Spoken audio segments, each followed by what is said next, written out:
Angela Grosjean is playing two roles in the show, as lots of folks are, between Aldonza and Dulcinea. Good to see you.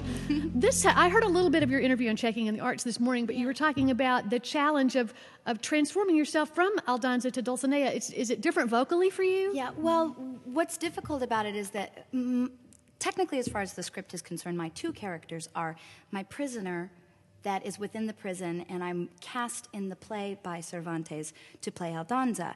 Aldonza transforms her own identity into Dulcinea because of the constant coaxing and love that Don Quixote shows her. So Dulcinea is really Aldonza revealing that part of herself that's beautiful when she didn't think it was there before. So it more than playing two different characters and having two different voices come out of my head, it's letting one person have a through line throughout, finding the honesty of that it can possibly be the same voice, and that's been really the challenge for me. It's a great part. It's a great role. Well, now, I read Mike's conversation with Christopher Blank in the playbook today. Really nice piece, and you guys need to all read that. I haven't seen yet. I need to. It's good. Look at his picture, and he's in costume. He looks great. But he didn't want to read the book prior to, but you did. Oh, yeah. I was adamant that I needed to, and especially because I, like you had said before, I couldn't believe I didn't know the story ahead of time. I couldn't believe that I hadn't been assigned it in high school and read it. So it was very long, and I'm sure that's why they don't assign it in high school so often anymore.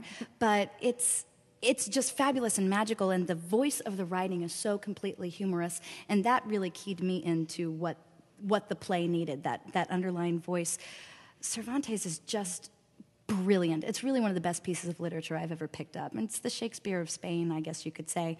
And it translates very, very well into English because it's a novel. They're just hilarious poems, and making fun of this lofty, Petrarchian, overdone, over-sentimental style of the Renaissance, and really trying to bring the humanism to it all was unique in Spain at that time for him. So it's really exciting stuff. I loved it. So you just found something different every day. Oh, yeah. I mean, they're just constant. He's going on adventure after adventure, and the musical is such an abridged version of that. And the musical wasn't trying to, I think, encapsulate that. It just wanted to take a familiar vocabulary of this classic and help people put it into a modern context, which worked in the 60s and works very well now because it is about people living in a world, looking at the ugliness around them, feeling trapped, and not realize that one man can make a difference, that one person can make a difference. Mm-hmm.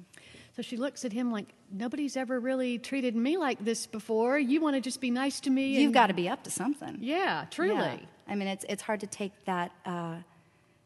It's hard to take a genuine compliment. Mm-hmm. I was talking to Courtney, and Oliver is doing the choreography for the show, and she's just done really, really fabulous work. And she and I were having a character talk the other night about that, saying what an honest thing that is, that this character cannot stand to take a compliment. And that's a very ungracious thing that I think a lot of people do very often.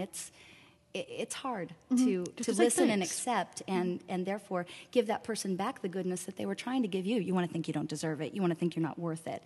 But that's not being very kind to your fellow human beings or to, a higher power that does believe you're beautiful. Yeah.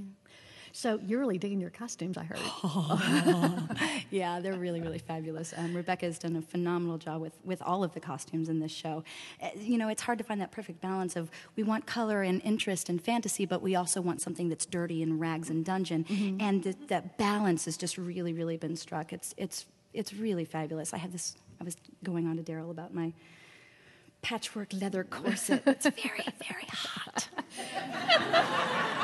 And I heard what he said after you described it. So we're going to have an event this Sunday, because usually after the matinees of a big musical, on Sunday you do something real special. So let's talk about that. Absolutely. We always have an opening event to make a party of our opening weekend to help, spread word about the shows. And luckily it's fallen on a holiday this time, so it's going to be extra special. And that is Mother's Day, this Sunday, May 8th.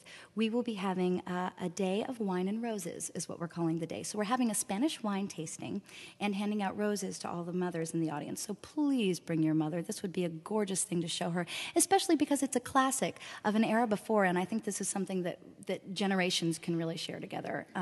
Mom's going to remember this, and Mom's going to remember Robert Goulet and this music, and it's really going to be a good bonding experience for you. Mother's admission is free with the price of a regular ticket this Sunday, so we're nearly sold out. I really highly recommend you call now if you want to come to this.